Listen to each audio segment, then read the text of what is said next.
The CLT Life presents AR Workshop Waxhaw, North Carolina, with Maureen Anders and Blythe, hosted by Jimmy Grappone.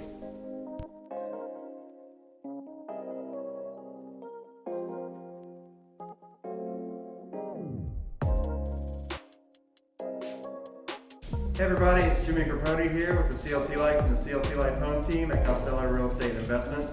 Today I'm at AR Workshop in Waxhaw, North Carolina, where I'll be talking to one of the co-founders of AR Workshop, Maureen Anders, as well as the store manager, Blythe, to talk about the shop and what goes on here. So come on ladies, welcome to the show. Woo! How are you? I'm good, how y'all doing? Great. I'm excited to do this again. We did an interview a couple months ago, I think, and that was a lot of fun. We did a cool project, so fun. This time I wanted to, again, obviously talk about your business, but also learn a little bit about more about you as well. Yeah. And kind of what motivates you and makes you want to grow this awesome business. Yeah. So Thanks. So first off, so we're at AR Workshop in Waxhaw. So what is AR Workshop? So AR stands for Anders Ruff. My last name's Anders. My co-founder is Ruff, and it's a DIY boutique studio. So you come in and you learn to make DIY home decor from scratch. And that's why you see the power tools. Yes. You start with raw wood, and you get to go from sanding and staining to assembling your project all the way through painting and making it customized like you see in some of these pieces. Nice. Yeah, so many of the DIY places like that, you just come in and paint, and they give you like a stencil and you just paint around it. So I think it's really cool. I think it sets y'all apart a little bit that you're actually coming in here using the power tools and you're kind of building it from scratch, Right. Which is really neat. Yeah. But I like too that you can order stuff as well. So Yes. I love to use AR Workshop for a lot of my realtor real estate gifts, my closing gifts.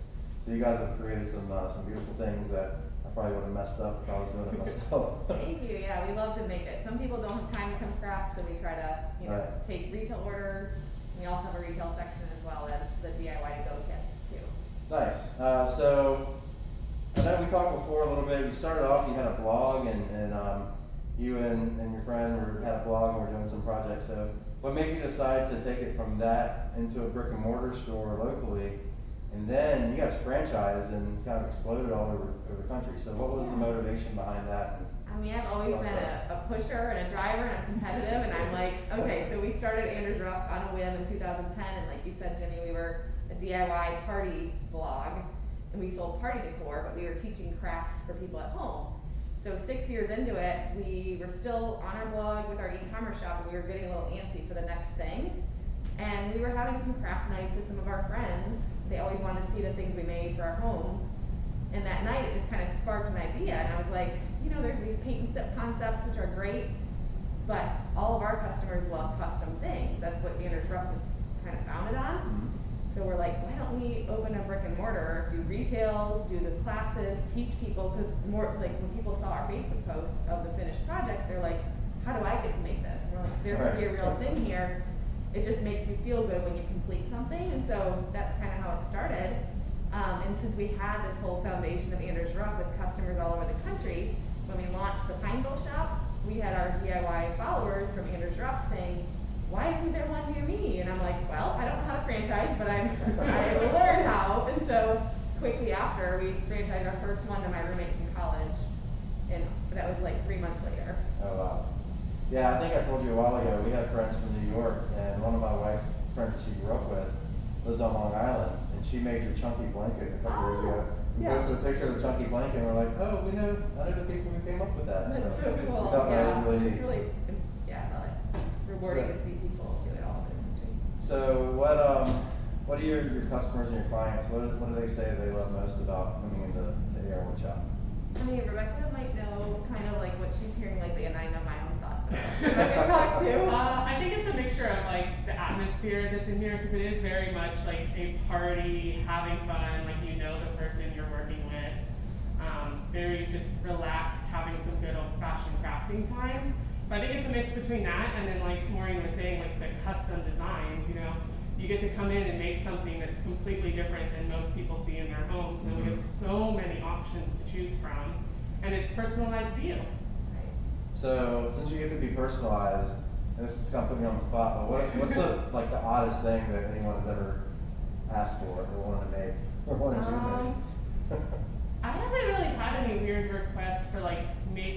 a lot of people like doing pet things. So like we've had a lot of like, oh, here's a picture of my cat. I really want a picture of my cat on our picture. Yeah. And like most of that stuff we can really accommodate, which is really cool. I think the weirdest request I've gotten like not with a project is I did have one lady that actually wanted to bring her cat into the shop.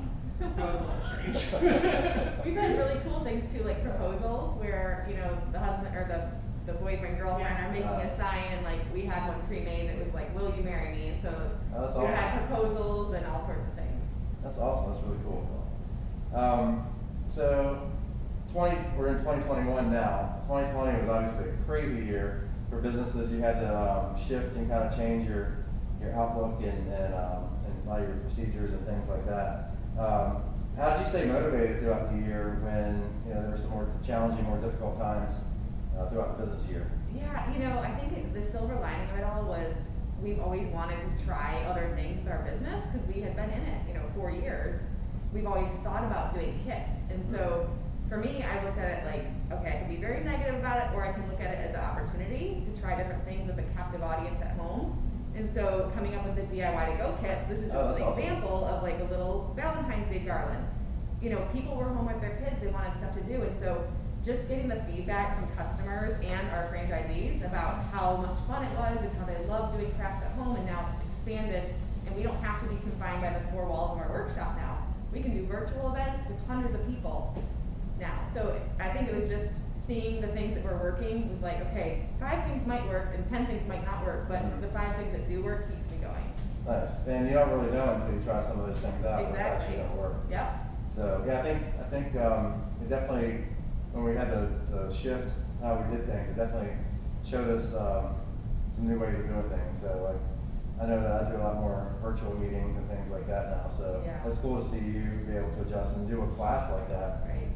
online. That's It really makes neat. you more efficient, I'm sure, for you too. It's like, it may take you an hour to drive to a house to show a house versus like doing a virtual. Yeah. The customer doesn't have to drive now, you can just virtually tour them around or whatever. Yeah, Same with like us. first consultations, I'd love to do those because instead of having to go there in person, we can sit down on a Zoom call and I can show them the documents and do all that stuff. Oh, that's great. So we do like working out with each body, and we do it's like everything's virtual now. Everything you can just do. I know, it's more efficient, I think. It is, but we miss that human, that I know. person. It opens a lot of person. doors for us too. Like Yeah. I would never. We have a couple companies that I've done virtual events with that have people that are all over the country. So we were able to like set up that event, and they were able to actually have a virtual event where they're all doing the same thing.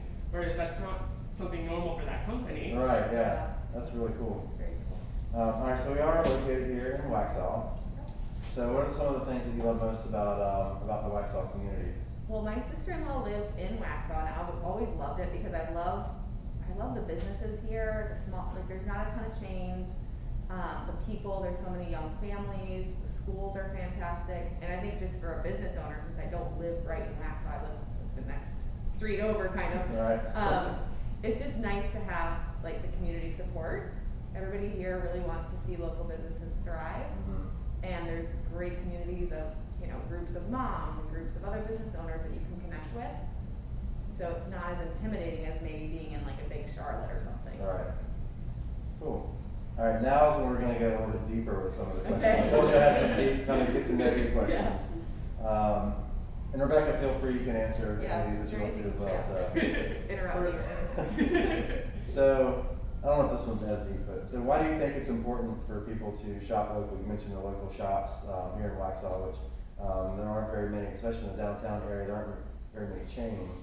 They're very much local businesses. So why do you think it's important for people to support those businesses? I think being a small business owner, we may be a franchise, we franchised out, but we are still all individual small businesses, and every time an order comes in, we are high-fiving. It's like we celebrate every single order, and you've been so gracious to order from us and support us.